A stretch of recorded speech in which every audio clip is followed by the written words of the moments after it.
নমস্কার, আমি সৃজা। আগামীকাল বিকেল 5টার সময় মেয়েদের ব্রিগেডে আসুন।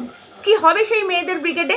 মেয়েদের ব্রিগেডে কি হবে সেটা তো অবশ্যই জানাচ্ছি, কিন্তু তার আগে জানিয়ে দিই কোথায় আসতে হবে। আগামীকাল অর্থাৎ 6 সেপ্টেম্বর 2025 উত্তরপাড়ার দিনেন স্মৃতি ভবনে বিকেল 5টার সময় আসুন মেয়েদের ব্রিগেডকে সফল করে তুলতে। সিপিআইএম এর পক্ষ থেকে মেয়েদের সুরক্ষার জন্য, মানে এই রাজ্যের মেয়েদের সুরক্ষার জন্য মেয়েদের ব্রিগেড তৈরি করা হচ্ছে এবং সেই মেয়েদের ব্রিগেডে আপনি নিজেকে যুক্ত করুন, কারণ আপনাকে নিজেকে সুরক্ষিত করতে হবে। হতে পারে আপনি মমতা ব্যানার্জিকে ভীষণ পছন্দ করেন, বা আপনার মনে হচ্ছে যে রাজ্যে বিজেপি ক্ষমতায় আসলে বোধহয় রাজ্যটা স্বর্গরাজ্যে পরিণত হবে। সে যাই মনে হোক, কিন্তু আপনি মাথায় রাখবেন আপনার কিন্তু সুরক্ষা নেই। তাই আপনি যদি মনে মনে মমতা ব্যানার্জিকে পছন্দও করেন, বা বিজেপি এ রাজ্যে ক্ষমতায় আসলে স্বর্গরাজ্য হবে এটা মনে করেন, তাহলেও কিন্তু আগামীকাল মেয়েদের ব্রিগেডে আসুন। কারণ মাথায় রাখবেন, এই মুহূর্তে দাঁড়িয়ে যেই ক্ষমতায় আসুক না কেন, আপনার কিন্তু সুরক্ষা নেই, আর সেই সুরক্ষা আমাদের নিজেদেরকেই দিতে হবে।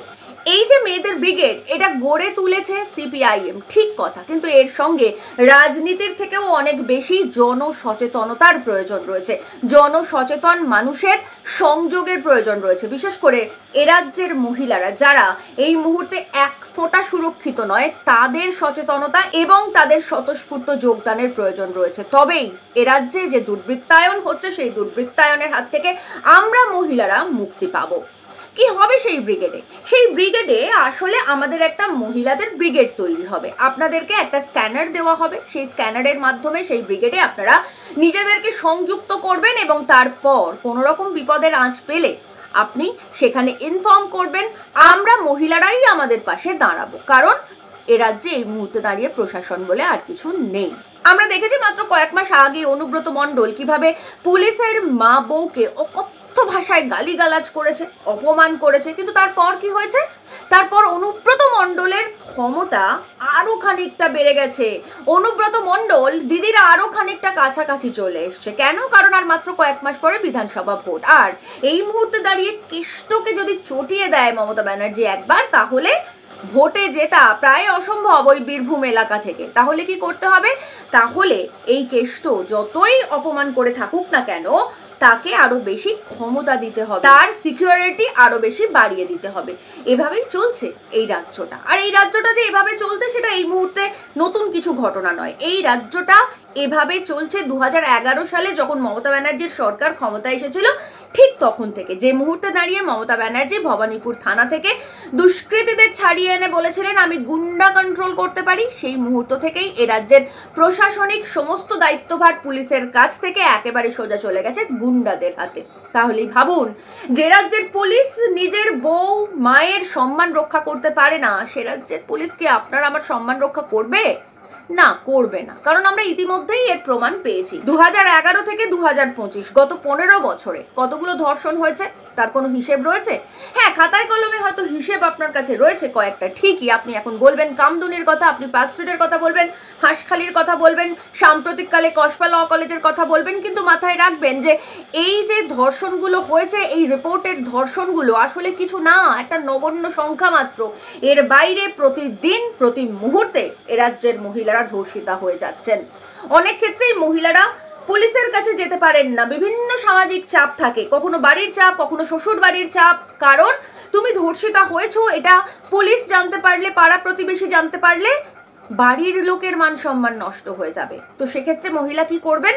মুখ বুঝে মেনে নেন, মুখ বুঝে সহ্য করে নেন। আর অনেক ক্ষেত্রে তো ঘরের ভিতরেই এই সমস্ত ঘটনা ঘটছে। কারণ আমরা মাত্র কয়েকদিন আগেই দেখেছি বাঁশদ্রোণীর তৃণমূল নেতা নিজের মেয়েকে ধর্ষণ করেছে। এর থেকে নোংরা কুৎসিত বিষয় বোধহয় আর কিছু হতেই পারে না। আর অন্যদিকে আরজি করের ঘটনা সম্পর্কে নতুন করে আর কি বলবো, আপনারা সকলেই জানেন কিভাবে স্বাধীনতা পরবর্তী সব থেকে ভয়াবহ, গুরুত্বপূর্ণ এবং দীর্ঘমেয়াদী আন্দোলন ছিল এই আরজি করের আন্দোলন। বিচার চেয়ে আমরা প্রত্যেকে রাত জেগেছি, দিন জেগেছি, এত মিটিং, মিছিল, আন্দোলন সমস্ত কিছু করেছি, কিন্তু নিট ফল জিরো। অর্থাৎ আমরা বুঝতে পারছি যে আসলে এ রাজ্যের প্রশাসন এ রাজ্যের মেয়েদের সুরক্ষা দিতে সম্পূর্ণভাবে ব্যর্থ, এবং তার কারণ হচ্ছে প্রতিটা ধর্ষণের ঘটনার সঙ্গে, সেটা পার্ক স্ট্রিট হোক, কামদুনি হোক, সেটা হাঁসখালি হোক, সেটা এই কসবা ল কলেজ হোক, যে কোনো ধর্ষণের ঘটনার সঙ্গে সরাসরি তৃণমূলের নেতা মন্ত্রীদের নাম জড়িয়ে যাচ্ছে। আর সেই কারণের জন্য এ এগুলোর কোনোটারই বিচার হচ্ছে না। হাঁসখালিতে আমরা দেখেছি কিভাবে তৃণমূলের পঞ্চায়েত প্রধান ধর্ষণ করছে, আর এই কসবা ল কলেজে আমরা দেখেছি কিভাবে তৃণমূল ছাত্র নেতা, মানে 40-42 বছরের যে সমস্ত ছাত্র নেতারা এই মুহূর্তে দাঁড়িয়ে কলেজের ইউনিয়ন রুমগুলো চালাচ্ছে, সেই ছাত্র নেতা কিভাবে ছাত্রীকে ধর্ষণ করছে, এবং তারপর কতটা ক্রিমিনাল মাইন্ডেড হতে পারে একটা ছাত্র নেতা যে সেই ঘটনাকে মোবাইলে ছবি তুলে ভিডিও করে তাকে পরবর্তীতে ব্ল্যাকমেল পর্যন্ত করেছে। অর্থাৎ এই সমস্ত তৃণমূলের ধ্বজাধারী, তৃণমূলের পতাকা ধরা লোকজনের স্পর্ধা এমন একটা জায়গায় গিয়ে পৌঁছেছে, তারা জানে যে আসলে তাদের কিচ্ছু হবে না। শুধুমাত্র ধর্ষণের ঘটনা নয়, অন্যান্য যে কোনো নির্মম অত্যাচারের ক্ষেত্রে আমরা দেখেছি কিভাবে একটা 10 বছরের ছোট্ট শিশু তামান্নাকে বোম মেরে ফেলা হয়েছে, কেননা সেটা বিজয়ের উল্লাস, জিতে যাওয়ার উল্লাসের কারণে একটা 10 বছরের বাচ্চা মেয়ের প্রাণ নিতে পেরেছে তৃণমূল কংগ্রেস। অর্থাৎ ধীরে ধীরে এই তৃণমূল কংগ্রেস দলটা এ রাজ্যে একেবারে দুর্বৃত্তে পরিণত হয়েছে, আর তাকে যোগ্য সঙ্গত করছে বিজেপি। অর্থাৎ এ রাজ্যে ধীরে ধীরে একটা অচলায়তন তৈরি হচ্ছে। এই অচলায়তন তৈরি করা হচ্ছে কখনো পুজোর দক্ষিণার নাম করে, কখনো ইমাম ভাতার নাম করে, কখনো কন্যাশ্রী, রূপশ্রী, আরো কি কি শ্রী রয়েছে সেই সবের নাম করে। অর্থাৎ আমি তোমাদেরকে ভাতা দিচ্ছি, আমি তোমাদেরকে পুজোর সময় বকশিস দিচ্ছি, আমি তোমাদেরকে ইমাম ভাতা দিচ্ছি, আর সেই কারণের জন্য যা কিছু অত্যাচার হোক না কেন সেটা জাস্টিফাইড, তোমরা মুখ বুজে সহ্য করো, এটাই বলতে চাইছেন এ রাজ্যের মুখ্যমন্ত্রী। এ রাজ্যের প্রথম মহিলা মুখ্যমন্ত্রীর আমলে সব থেকে বেশি মহিলা নির্যাতন হয়েছে।